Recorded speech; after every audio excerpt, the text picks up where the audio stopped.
helping individuals create 5, 6, 7, and 8-figure companies as well as ministries.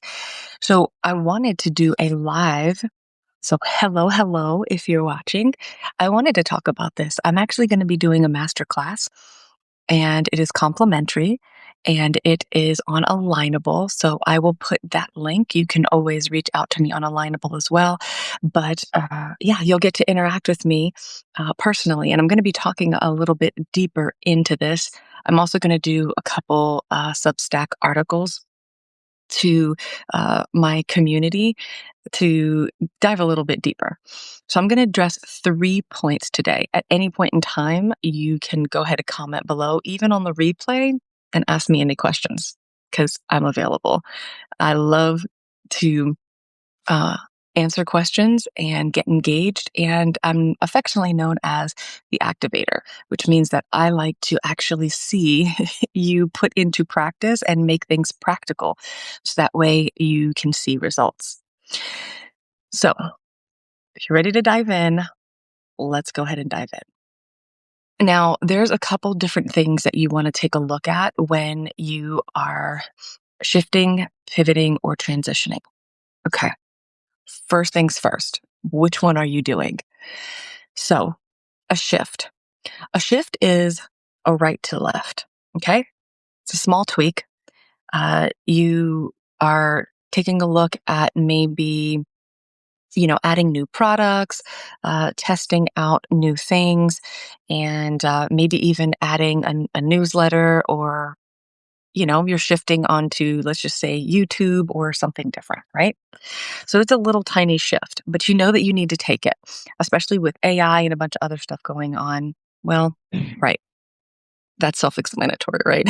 So you're seeing that these things essentially need to happen. And so you have to make these little tweaks, and some of them are uncomfortable. Some of them are letting go of things. Like, for instance, I had one of my students get rid of her Facebook group. She didn't need it. It wasn't viable. She wasn't converting. It wasn't doing for her. And the audience was comfortable with the content that she was giving for free. She shifted it, and now she has more paid subscribers and is selling her book and doing a lot more towards her retreat, which is where she wanted to focus on, right? And so she had to make some tweaks. Shift. Okay. Transition. The way I explain transition is one, for, like, let's just say you're down here and you're transitioning up. Okay. So it's an upward movement. Now, with this one, you're looking at more so of a scale. So let's say that you've already identified exactly what you wanted to do, what that actually looked like. And then from there, you're like, okay, so how do I increase this? How do I bring this to a place that is going to operate usually at a higher capacity? Now, I'll explain to you why a lot of times this does not work for many individuals a little bit later. But let's explain now. And a lot of times I will share this part. You're not ready to scale. You don't have automations and systems and things like that, or enough statistics, analytics, and things like that to support a scale. So you don't really know exactly what you're scaling and how to. Now, let's go to pivot. So a pivot is a complete about face. Okay. So I'm looking at you and then I completely turn and that's my about face, right? And so when you're looking at an about face, what that essentially means is that you could be changing completely what you're doing. Like, you're no longer teaching business. You're going straight to ministry. You're no longer teaching, women and men, just women, just men, whatever that looks like. Okay. So this is like completely different. And it might even be a new industry that you're doing. Okay. Something that's maybe been hidden inside of you. And you're just like, Lord, this is it. Like, I just need to be done with this season. My grace is up in this season. And so I am going to completely pivot. So number one, You have to understand which one you're in. Are you in a shift, pivot, or transition? And I love the interaction. So you can always post in the comments, whether it's the replay, whether it's the Substack post, YouTube, wherever, or live. Okay. So you can tell me, are you in a shift, pivot, or transition? I'd love to see just in general. Okay. So now let's get on in. I like to get to like the nitty gritty. I'm not one that does all that fluff and jazz. But uh, if you want to hang out and go into one alignable, you can. I will put that link also below this post once I'm complete with the live. I will share that with you so you guys can come on that Wednesday. But either way, the paid community will get a recording of that time. Okay. All right. So the 3 points. The 3 points. Okay. So I wrote them down. I didn't want to miss anything. All right. The linchpin trap. The linchpin trap. Now, this is what I was talking about actually in your transition. A lot of individuals want to transition, they want to scale. What happens though, it takes time for you not to be a linchpin. A lot of times, especially in self-development world, business coaching, mentorship, things like that, programs, uh, you tend to make everything revolve around you. And it just happens because you're still learning, you're still growing, you're still trying to figure things out, right? You're trying to understand exactly what programs to launch and what to do. And do you want to do group coaching, personal coaching? Do you want to just be an author, speaker, and teacher and go that way? Um, so what happens is we're wanting to stay in control. And when we're staying in a place of control, we can't grow past ourselves. Like we are our own issue. That's just what happens. Okay.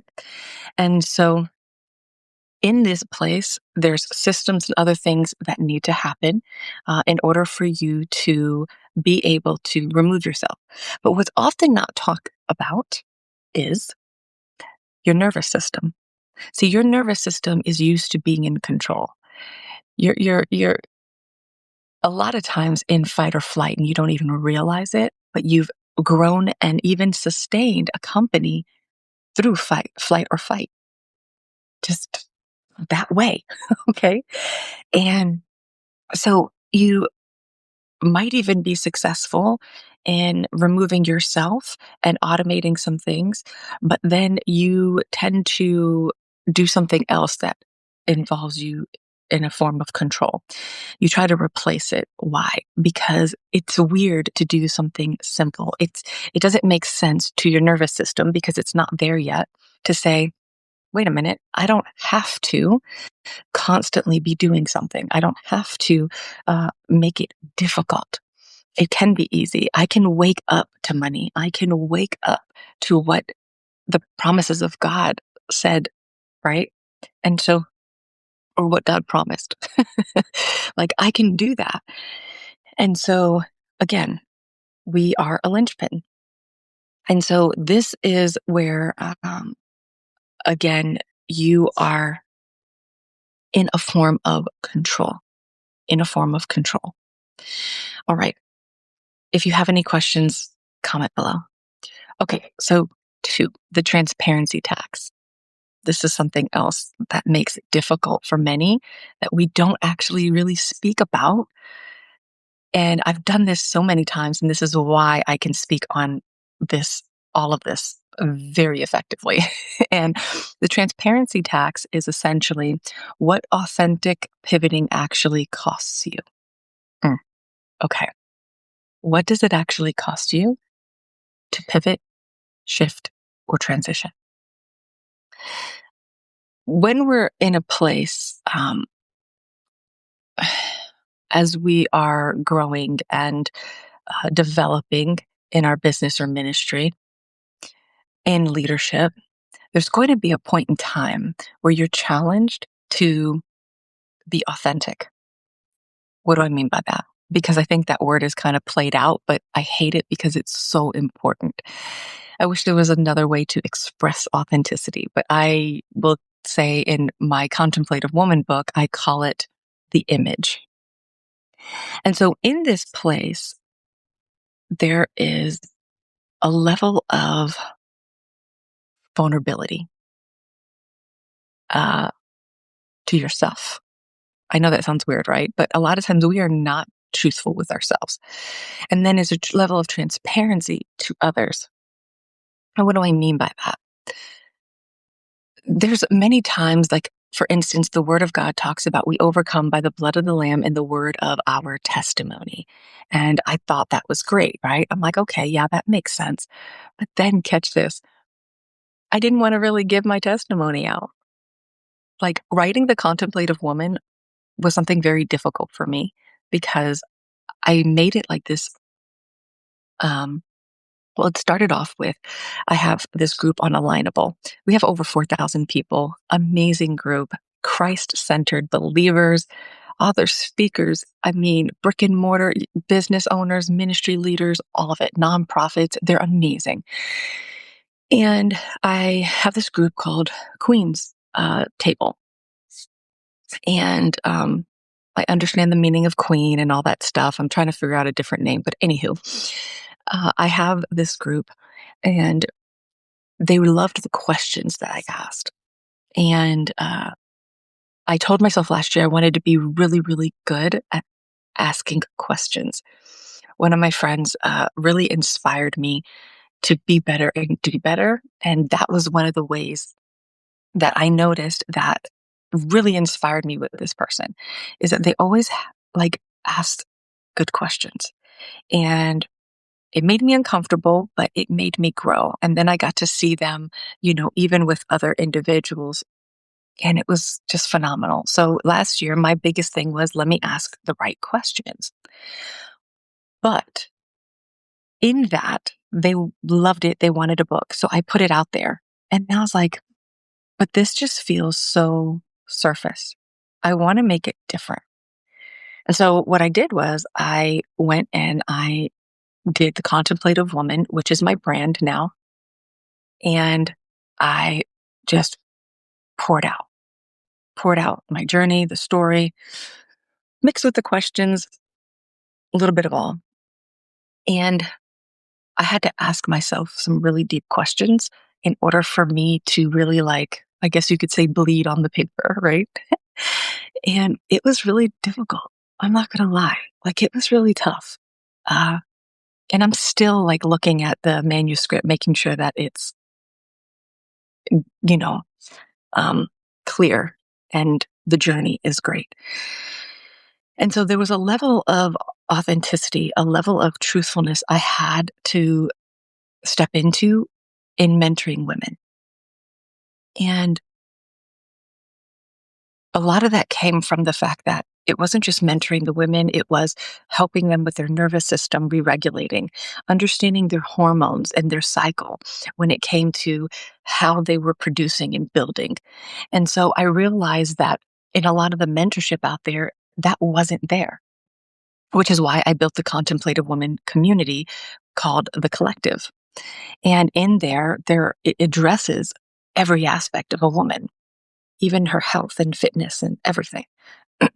And so with that, excuse me, with that being said, let me get some tea. Mm. Okay. So with that being said, what I noticed was that I had fought for so long this transparency tax to pay this tax because it would make me have to step out. Now, here's the thing. In that, I had to deal with situations that I had been through. I'm like, do I want to talk about that? Am I ready to talk about that? Am I totally healed to talk about that? Then let's add on to that. Then I had to ask myself, um, is there any shame, right? Is there any shame? I was teaching a class yesterday, and one of the young ladies talked about something that she did and or that she was thinking of doing. And just the thought of it years later, okay, years later, she is still in that place of shame that she even had the thought. Okay. And I'm like, okay, so let's reframe this. And it was great. We reframed it, but it made me think how many women are like that? How many men are like that? Human beings. Okay. It's not just a male or female thing. Um, and so that was something that was pretty big. Okay. So that's something else that will hinder you. Okay. So point one, the linchpin trap, making you the center and trying to figure out how to get you out of it and trying to scale and you're not ready. Two, oh, and you don't know exactly what to scale, what part of your company to scale, what that actually looks like. Most of the time, everybody's doing way too much and that's why they don't know what to scale because they're doing like 5 different programs or products and things like that. And they're not quite sure what to do. Then you have point two, which is your transparency tax. And this is stepping into that fullness, that true transparency to where you have overcome, you're a victor, not a victim, and you're able to actually speak about the things that you've done, accomplished, uh, been through. Okay. And so that's that. We are not getting ourselves to the place that we can be really truly open with our audience and expose different areas in a healthy way of our life. And so again, we go back to nervous system. That is completely a nervous system thing. Okay. Complete nervous system. And so you're not going to be able to reach a certain place because you're constantly uh, fighting with your nervous system. And then your brain's like, yeah, let's go. And then your nervous system's like, yeah, hold on. Or I can go up to a certain extent, but I can't go past this point because that ain't it. Right. That's that part. Okay. And then bridge building, not burning. So there's a framework and I can't teach it here because it would be a little bit more detailed and longer. But here's the thing. You have to get to the place that you're understanding that what you're called to or what you're going to be doing and transitioning, pivoting, or shifting to uh, is what the Lord is saying. And you're super confident with it, right?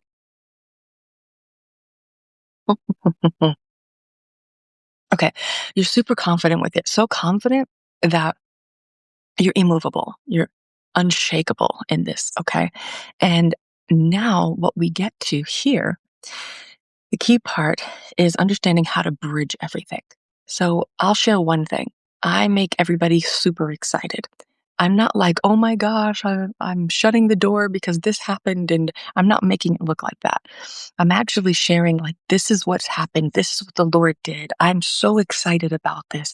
Like, I don't speak about it until I am super convinced, excited, and ready to move forward because everybody's going to feel how you uh like feel that energy behind it. Like if you're like "Meh," they're gonna feel the. If you're like nervous, they're gonna feel like okay, unstable. They're gonna be like, okay, I don't understand. I don't know. And that's how I've been able to not necessarily lose individuals, but work through and allow individuals to come along and follow with, right? So while I've grown, they've also grown. And so let me make sure that my notes. Okay, so learning to bridge while standing on the old side, right? So this means transitioning your audience, revenue streams, messaging without losing the momentum. And that's what many end up losing along the way is the momentum that they gain from their business and what they're doing. Okay. And I've done this where I've switched things over and it didn't turn out and I did lose, uh, momentum. Not only the people, but for myself. I was like, okay, right? So I'm not afraid to do beta testing or things like that. I will actually pull from my inner group and not my external. So I'll take the individuals that are with me on a regular basis and I will tell them, "Hey, I want to do this kind of like beta test. This is the course I want to do. This is what this looks like. Is anybody interested?" And they'll come in and they'll work with me for that period of time and they'll get that first dibs on all of that. And it really creates a different level of sustainability. Okay. And, and then once I figure, okay, this, because there's sometimes I've launched and I'm like, this needs to stay within the community. And I'm not really going to put it out there because there's too much that has to come with it in order for me to sustain this. And or they've had to have already passed a certain level of working with me for a certain period of time in order to make this as beneficial as it needs to be. Okay. So there we go. We have the linchpin trap, the transparency tax, the bridge building and not burning, and a framework that really not many people talk about. And we're going to address all of these things on Wednesday at 4 p.m. Eastern Standard Time in the Alignable group. I'll have all the information here and I'm going to post actually right after this live. All right. Well, there's many ways that you can communicate or work with me. I do have the Substack community, the collective community, and you can also go into uh, my website, tanyachanika.com. All the information is there. Hopefully this has blessed you. I know it has because I do share a lot of things that are not talked about. Now, I want to leave you with this scripture in 1 Peter 5 and 7. Well, I'll go to 6. Okay. Oop. Okay. Here we go. Phone call. Okay. Humble. This is 1 Peter 5 and 6.